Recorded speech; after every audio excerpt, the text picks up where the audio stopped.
शुक्लांबरधरं विष्णुं शशिवर्णं चतुर्भुजं प्रसन्नवदनं ध्यायेत् सर्वविघ्नोपशान्तये। व्यासं वसिष्ठनप्तारं शक्तेः पौत्रमकल्मषं पराशरात्मजं वन्दे शुकतातं तपोनिधिं।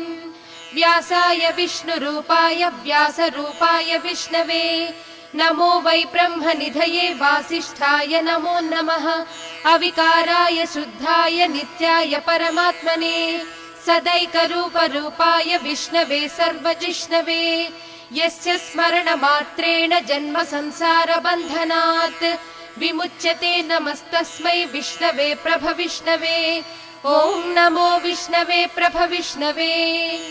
श्रीवैशम्पायन उवाच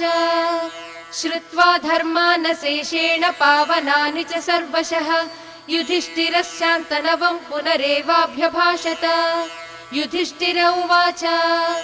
किमेकं दैवतं लोके किं वाप्येकं परायणम् स्तुवन्तः कं कमर्चन्तः प्राप्नुयुर्मानवाः शुभम्। को धर्मः सर्वधर्माणां भवतः परमो मतः किं जपन्मुच्यते जन्तुर्जन्म संसारबन्धनात्।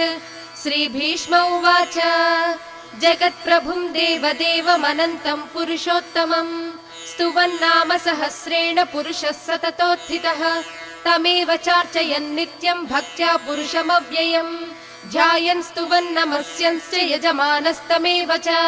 अनादिनिधनं विष्णुं सर्वलोकमहेश्वरम् लोकाध्यक्षं स्तुवन् नित्यं सर्वदुःखातिगो भवेत्।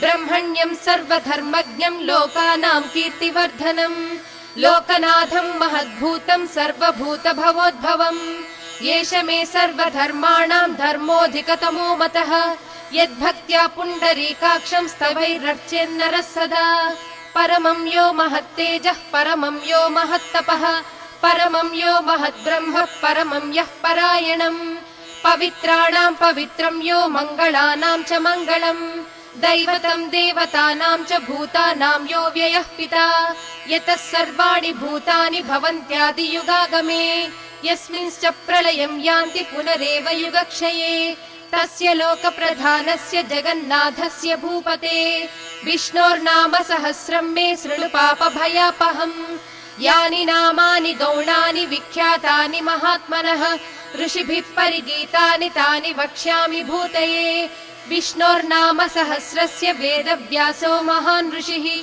छन्दोनुष्ठुप् तथा देवो भगवान् देवकीसुतः। अमृतांशोद्भवो बीजं शक्तिर्देवकी नन्दनः त्रिसामा हृदयं तस्य शान्त्यर्थे विनियुज्यते। विष्णुं जिष्णुं महाविष्णुं प्रभविष्णुं महेश्वरम् अनेकरूपदैत्यान्तं नमामि पुरुषोत्तमम्। अस्य श्रीविष्णोर्दिव्यसहस्रनाम स्तोत्र महामन्त्रस्य श्रीवेदव्यासो भगवान् ऋषिः अनुष्ठुप् छन्दः। श्रीमहाविष्णुः परमात्मा श्रीमन्नारायणो देवता अमृतांशोद्भवो भानुरिति बीजम् देवकी नन्दन स्रष्टेति शक्तिः उद्भवक्षोभणो देव इति परमो मन्त्रः। शङ्खबृन्नन्दकी चक्रीति कीलकम् शाङ्गधन्वा गदाधर इत्यस्त्रम् रथाङ्गपाणिरक्षोभ्य इति नेत्रम् त्रिसामा सामगः सामेति कवचम् आनन्दं परब्रह्मेति योनिः ऋतुः सुदर्शनः काल इति दिग्बन्धः श्रीविश्वरूप इति ध्यानम्। श्रीमहाविष्णुप्रीत्यर्थे श्रीसहस्रनाम जपे विनियोगः। ध्यानम् क्षीरोदन्वत्प्रदेशे शुचिमणिविलसत्सैकते मौक्तिकानां माला क्लुप्तासनस्तस्फटिकमणिनिभैर्मौक्तिकैर्मण्डिताङ्गः शुभ्रैरभ्रैरदभ्रैरुपरि विरचितैर्मुक्तपीयूषवर्षैः आनन्दीनः पुनीयादरिनलिन गदा शङ्खपाणिर्मुकुन्दः। भूः पादौ यस्य नाभिर्वियदसुरनिलश्चन्द्र सूर्यौ च नेत्रे कर्णावासाः शिरोद्यौर्मुखमपि दहनो यस्य वास्तेयमब्धिः अन्तस्थं यस्य विश्वं सुरनरखगो भोगि गन्धर्व दैत्यैः चित्रं रं रम्यते तं त्रिभुवन वपुषं विष्णुमीशं नमामि। ॐ नमो भगवते वासुदेवाय। शान्ताकारं भुजगशयनं पद्मनाभं सुरेशं विश्वाधारं गगनसदृशं मेघवर्णं शुभांगं लक्ष्मीकान्तं कमलनयनं योगिहृद्ध्यानगम्यं वन्दे विष्णुं भवभयहरं सर्वलोकैकनाथं मेघश्यामं पीतकौसेयवासं श्रीवत्साङ्कं कौस्तुभोद्भासिताङ्गं पुण्योपेतं पुण्डरीकायताक्षं विष्णुं वन्दे सर्वलोकैकनाथम् नमः समस्तभूतानाम् आदिभूताय भूभृते अनेकरूपरूपाय विष्णवे प्रभविष्णवे सशङ्खचक्रं सकिरीटकुण्डलं सपीतवस्त्रं सरसीरुहेक्षणं सहारवक्षस्थलशोभिकौस्तुभं नमामि विष्णुं शिरसा चतुर्भुजम् छायायां पारिजातस्य हेमसिंहासनोपरि आसीनमम्बुदश्याममायताक्षमलङ्कृतम् चन्द्राननं चतुर्बाहुं श्रीवत्साङ्कितवक्षसं रुक्मिणी सत्यभामाभ्यां सहितं कृष्णमाश्रये हरिः ओम् विश्वं विष्णुर्वषट्कारो भूतभव्यभवत्प्रभुः भूतकृद्भूतभृद्भावो भूतात्मा भूतभावनः पूतात्मा परमात्मा च मुक्तानां परमागतिः अव्ययः पुरुषः साक्षी क्षेत्रज्ञोऽक्षर एव च योगो योगविदां नेता प्रधानपुरुषेश्वरः नारसिंहवपुः श्रीमान् केशवः पुरुषोत्तमः सर्वस्सर्वशिवस्थाणुर्भूतादिर्निधिरव्ययः सम्भवो भावनो भर्ता प्रभवः प्रभुरीश्वरः स्वयंभूशम्भुरादित्यः पुष्कराक्षो महास्वनः अनादिनिधनो धाता विधाता धातुरुत्तमः अप्रमेयो हृषिकेशः पद्मनाभो मरप्रभुः विश्वकर्मा मनुस्त्वष्टा स्थविष्ठस्थविरो ध्रुवः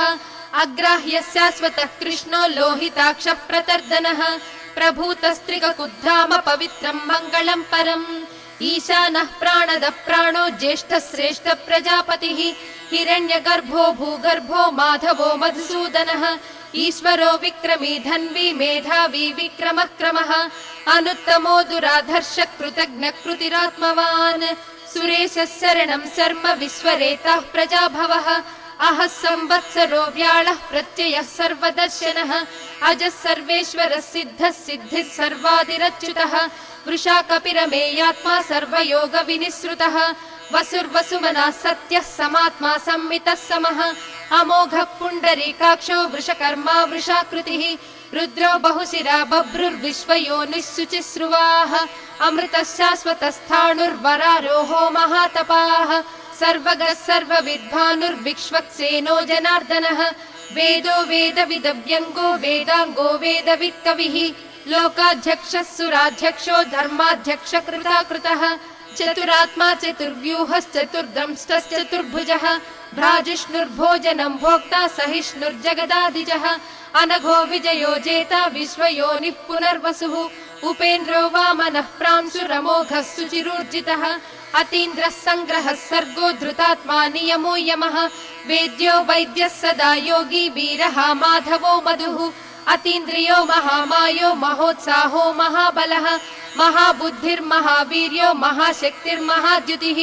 अनिर्देश्य वपुः श्रीमान् अमेयात्मा महाधृधृत् महेश्वासो महीभर्ता श्रीनिवासः सताङ्गतिः अनिरुद्धः सुरानन्दो गोविन्दो गोविदाम्पतिः मरीचिर्दमनो हंसः सुपर्णो भुजगोत्तमः हिरण्यनाभः सुतपः पद्मनाभः प्रजापतिः अमृत्युः सर्वदृक्सिंहः सन्धाता सन्धिमान् स्थिरः अजो दुर्मर्शनः शास्ता विश्रुतात्मा सुरारिः गुरुर्गुरुतमो धामः सत्यः सत्यपराक्रमः निमिषो निमिषस्रग्वी वाचस्पतिरुदारधीः अग्रणी ग्रामणि श्रीमान् न्यायो नेता समीरणः सहस्रमूर्धा विश्वात्मा सहस्राक्ष सहस्रपात् आवर्तनो निवृत्तात्मा संवृतः सम्प्रमर्दनः अहः संवर्तको वह्निरनिलो धरणीधरः सुप्रसादः प्रसन्नात्मा विश्वदृग्विश्वभुग्विभुः सत्कर्ता सत्कृतः साधुर्जह्नुर्नारायणो नरः असंख्येयो प्रमेयात्मा विशिष्टः शिष्टकृच्छुचिः सिद्धार्थः सिद्धसङ्कल्पः सिद्धिदः सिद्धिसाधनः वृषाही वृषभो विष्णुर्वृषपर्वा वृषोदरः वर्धनो वर्धमानश्च विविक्तः श्रुतिसागरः सुभुजो दुर्धरो वाग्मी महेन्द्रो वसुदो वसुः नैकरूपो बृहद्रूपः सिपिविष्टप्रकाशनः ओजस्तेजोद्युतिधरः प्रकाशात्मा प्रतापनः रुद्धः स्पष्टाक्षरो मन्तश्चन्द्रांशुर्भास्करद्युतिः अमृतांशूद्भवो भानुः शशिबिन्दुः सुरेश्वरः औषधं जगतः सेतुः सत्यधर्मपराक्रमः भूतभव्यभवन्नाथः पवनः पावनो नलः कामः कामकृत्कान्तः कामः कामप्रदः प्रभुः युगादिकृज्जुगावर्तो नैकमायो महाशनः अदृश्यो व्यक्तरूपश्च सहस्रजिदनन्तजित् इष्टो विशिष्टः शिष्टेष्टः शिखण्डी नहुषो वृषः क्रोधः क्रोधकृत्कर्ता विश्वबाहुर्महीधरः अच्युतः प्रदितः प्राणः प्राणदो वासवानुजः अपां निधिरधिष्ठानम् अप्रमत्तः प्रतिष्ठितः स्कन्दः स्कन्दधरो धुर्यो वरदो वायुवाहनः वासुदेवो बृहद्भानुरादिदेवः पुरन्दरः अशोकस्तारणस्तारः सूरः शौरिर्जनेश्वरः अनुकूलस्य तावर्तः पद्मी पद्मनिभेक्षणः पद्मनाभोरविन्दाक्षः पद्मगर्भः शरीरभृत् महद्भिर्रुद्धो वृद्धात्मा महाक्षो गरुडध्वजः अतुलः शरभो भीमः समयज्ञो हविर्हरिः सर्वलक्षणलक्षण्यो लक्ष्मीवान् समितिञ्जयः दिक्षरो रोहितो मार्गो हेतुर्दामोदरः सहः महीधरो महाभागो वेगवानमिताशनः उद्भवः क्षोभनो देवः श्रीगर्भः परमेश्वरः करणं कारणं कर्ता विकर्ता गहनो गुहः व्यवसायो व्यवस्थानः संस्थानस्थानदो ध्रुवः परर्धिः परमस्पष्टस्तुष्टः पुष्टः सुभेक्षणः रामो विरामो विरजो मार्गो नेयो नयोनयः वीरः शक्तिमतां श्रेष्ठो धर्मो धर्मविदुत्तमः वैकुण्ठः पुरुषः प्राणः प्राणदः प्रणवपृदुः हिरण्यगर्भः शत्रुघ्नो व्याप्तो वायुरधोक्षजः ऋतुः सुदर्शनः कालः परमेष्ठी परिग्रहः उग्रः संवत्सरो दक्षो विश्रामो विश्वदक्षिणः विस्तारस्थावरस्थाणुः प्रमाणं बीजमव्ययम् अर्धोऽनर्धो महाकोशो महाभोगो महाधनः अनिर्विण्णस्तविष्ठो भूधर्मयूपो महामकः नक्षत्रनेमिर्नक्षत्री क्षमः क्षामः समीहनः यज्ञ इज्यो महेज्यश्चक्रतुः सत्रं सताङ्गतिः सर्वदर्शी निवृत्तात्मा सर्वज्ञो ज्ञानमुत्तमम् सुव्रतः सुमुखः सूक्ष्मः सुघोषः सुखदः सुहृत् मनोहरो जितक्रोधो वीरबाहुर्विदारणः स्वापनः स्ववशो व्यापी नैकात्मा नैककर्मकृत् वत्सरो वत्सलो वत्सी रत्नगर्भो धनेश्वरः धर्मगुद्धर्मकृद्धर्मी सदसक्षरमक्षरम् अविज्ञाता सहस्रांशुर्विधाता कृतलक्षणः गभस्तिनेमिः सत्त्वस्थः सिंहो भूतमहेश्वरः आदिदेवो महादेवो देवेशो देवभृद्गुरुः उत्तरो गोपतिर्गोप्ता ज्ञानगम्यः पुरातनः शरीरभूतभृद्भोक्ता कपीन्द्रो भूरि दक्षिणः सोमपोमृतपः सोमः पुरुजित्पुरुसत्तमः विनयो जयः सत्यसन्धो दासार्हः सात्वतां पतिः जीवो विनयिता साक्षी मुकुन्दो मितविक्रमः अम्भो निधिरनन्तात्मा महोदधिसयोऽन्तकः अजो महार्हः स्वाभाव्यो जिता मित्रः प्रमोदनः आनन्दो नन्दनो नन्दः सत्यधर्मा त्रिविक्रमः महर्षिः कपिलाचार्यः कृतज्ञो मेदिनीपतिः त्रिपदस्त्रिदशाध्यक्षो महाशृङ्गः कृतान्तकृत् महावराहो गोविन्दः सुषेणः कनकाङ्गदी गुह्यो गभीरो गहनो गुप्तश्चक्रगदाधरः वेधास्वाङ्गोजितः कृष्णो दृढः सङ्कर्षणोच्युतः वरुणो वारुणो वृक्षः पुष्कराक्षो महामनाः भगवान् भगः नन्दी वनमाली हलायुधः आदित्यो ज्योतिरादित्यः सहिष्णुर्गतिसत्तमः सुधन्वा खण्ड परशुद्धारुणो द्रविणप्रदः दिवस्पृक् सर्वदृग्व्यासो वाचस्पतिरयो निजः त्रिसामासामगः साम निर्वाणं भेषजं भिषक् सन्न्यासकृच्चमस्यान्तो निष्ठा शान्तिपरायणम् शुभाङ्गः शान्तिदः स्रष्टा कुमुदः कुवलेशयः गोहितो गोपतिर्गोप्ता वृषभाक्षो वृषप्रियः अनिवर्ती निवृत्तात्मा संक्षेप्ता क्रेमकृच्छिवः श्रीवत्सवक्षः श्रीवासः श्रीपतिः श्रीमताम्बरः श्रीधः श्रीशः श्रीनिवासः श्रीनिधिः श्रीविभावनः श्रीधरः श्रीकरः श्रेयः श्रीमान् लोकत्रयाश्रयः स्वक्षस्वङ्घस्यतानन्दो नन्दिर्ज्योतिर्गणेश्वरः विजितात्मा विधेयात्मा सत्कीर्तिश्चिन्न संशयः उदीर्णः सर्वतश्चक्षुरनीशः शाश्वतस्थिरः भूषयो भूषणो भूतिर्विशोकः शोकनाशनः अर्चिष्मानर्चितः कुम्भो विशुद्धात्मा विशोधनः अनिरुद्धो प्रतिरथः प्रद्युम्नो मितविक्रमः कालनेमिनिः वीरः शौरिः शूरजनीश्वरः त्रिलोकात्मा त्रिलोकेशः केशवः केशिः हरिः कामदेवः कामपालः कामी कान्तः कृतागमः अनिर्देश्य वपुर्विष्णुर्वीरोऽनन्तो धनञ्जयः ब्रह्मण्यो ब्रह्मकृद्ब्रह्मा ब्रह्म ब्रह्म विवर्धनः ब्रह्मविद्ब्राह्मणो ब्रह्मी ब्रह्मज्ञो ब्राह्मणप्रियः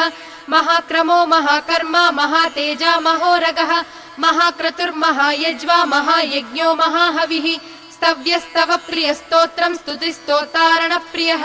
पूर्णः पूरयिता पुण्यः पुण्यकीर्तिरनामयः मनोजवस्तीर्धकरो वसुरेता वसुप्रदः वसुप्रदो वासुदेवो वसुर्वसुमनाहविः सद्गतिः सत्कृतिः सत्ता सद्भूतिः सत्परायणः शूरसेनो यदुश्रेष्ठः सन्निवासः सुयामुनः भूता वासो वासुदेवः सर्वासु निलयो नलः दर्पः दर्पदो दृप्तो दुर्धरो धापराजितः विश्वमूर्तिर्महामूर्तिर्दीपमूर्तिरमूर्तिमान्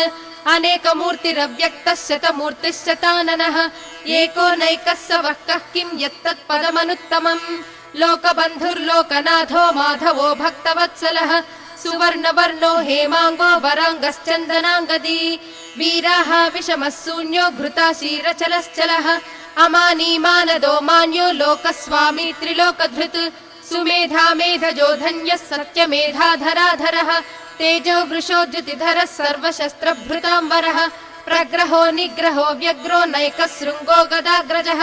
चतुर्मूर्तिश्चतुर्बाहुश्चतुर्व्यूहश्चतुर्गतिः चतुरात्मा चतुर्भावश्चतुर्वेद विदेकपात् समावर्तो निवृत्तात्मा दुर्जयो दुरतिक्रमः दुर्लभो दुर्गमो दुर्गो दुरावासो दुरारिः शुभाङ्गो लोकसारङ्गः सुतन्तुस्तन्तुवर्धनः इन्द्रकर्मा महाकर्मा कृतकर्मा कृतागमः उद्भवः सुन्दरः सुन्दो रत्ननाभः सुलोचनः अर्को वाजसनिःशृङ्गी जयन्तः सर्वविजयी सुवर्णबिन्दुरक्षोभ्यः सर्ववागीश्वरेश्वरः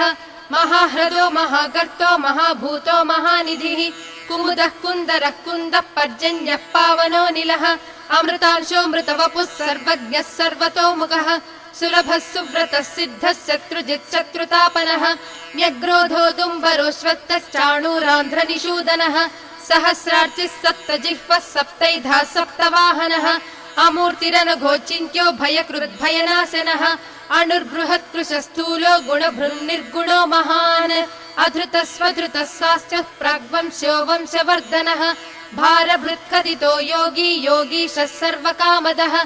आश्रमश्रमणक्षामः सुपर्णो वायुवाहनः धनुर्धरो धनुर्वेदो दण्डो दमयिता दमः अपराजितः सर्वसहो नियन्ता नियमो यमः सत्त्ववान् सात्विकः सत्यः सत्यधर्मपरायणः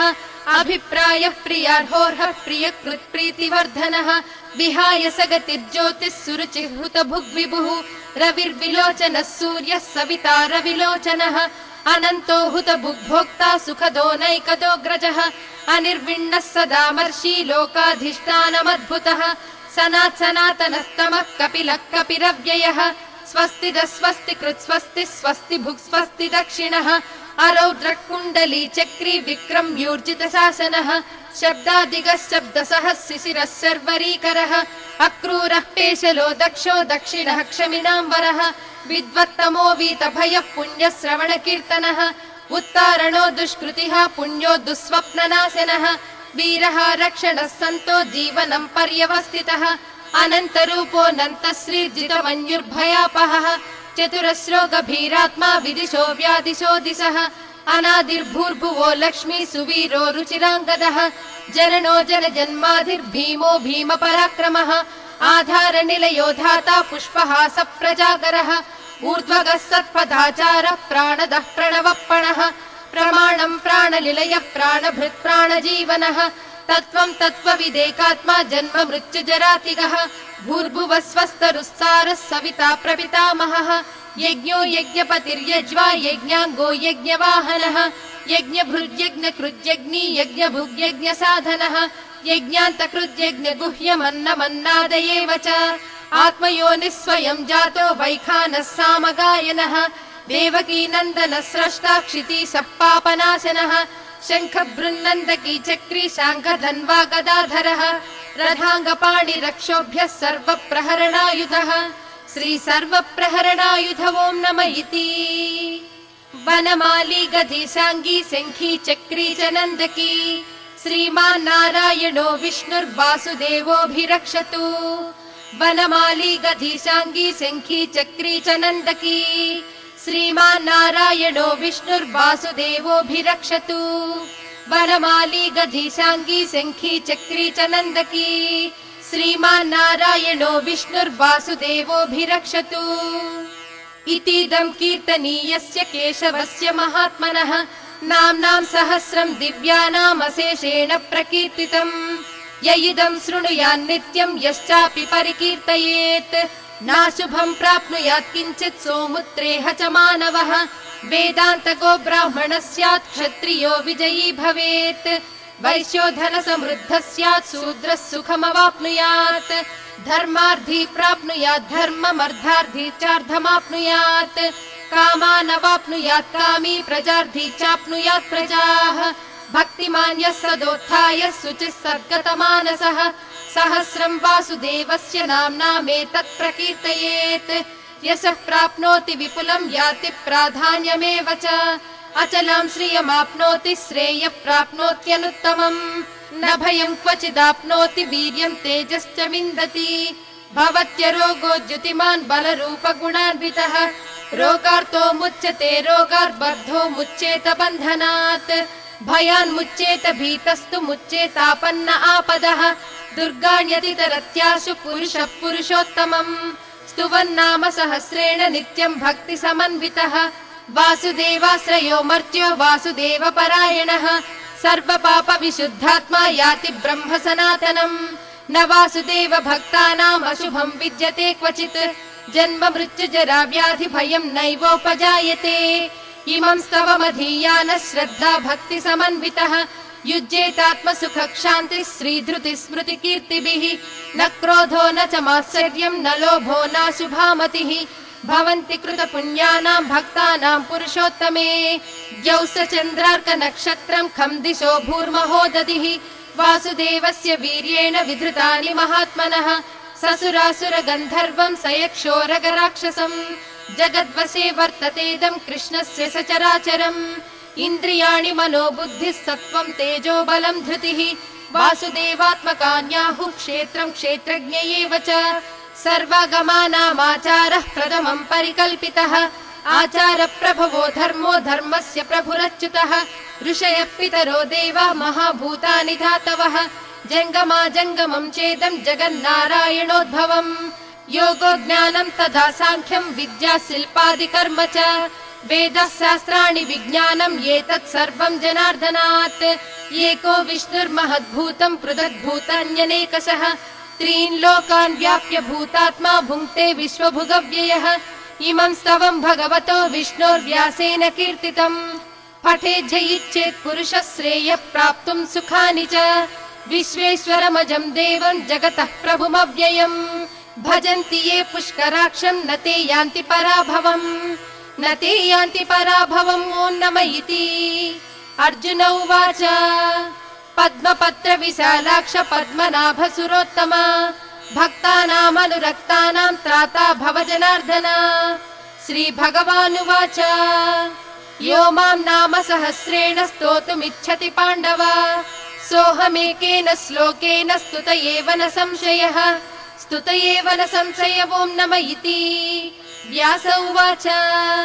वासनाद्वासुदेवस्य वासितं भुवनत्रयम् सर्वभूतनिवासोऽसि वासुदेव नमोऽस्तु ते श्रीवासुदेव नमोऽस्तु ते ॐ नमः इति पार्वत्युवाच केनोपायेन लघुना विष्णोर्नाम सहस्रकम् पठ्यते पण्डितैर्नित्यं श्रोतुमिच्छाम्यहं प्रभो ईश्वर उवाच श्रीराम राम रामेति रमे रामे मनोरमे सहस्रनाम तत्तुल्यं राम नाम वरानने श्रीराम राम रामेति रमे रामे मनोरमे सहस्रनाम तत्तुल्यं राम नाम वरानने श्रीराम राम रामेति रमे रामे मनोरमे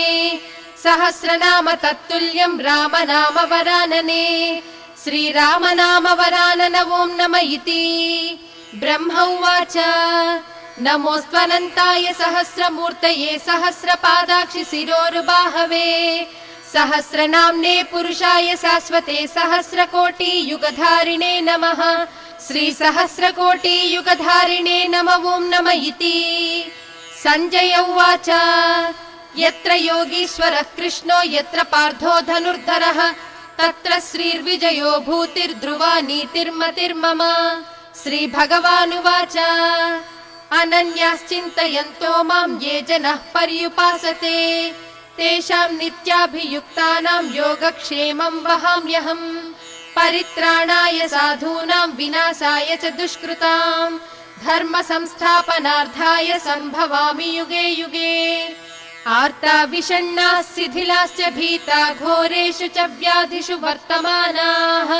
संकीर्त्य नारायण शब्दमात्रं विमुक्त दुःखाः सुखिनो भवन्ति कायेन वाचा मनसेन्द्रियैर्वा बुद्ध्यात्मना वा प्रकृते स्वभावात् करोमि यद्यत् सकलं परस्मै नारायणायेति समर्पयामि।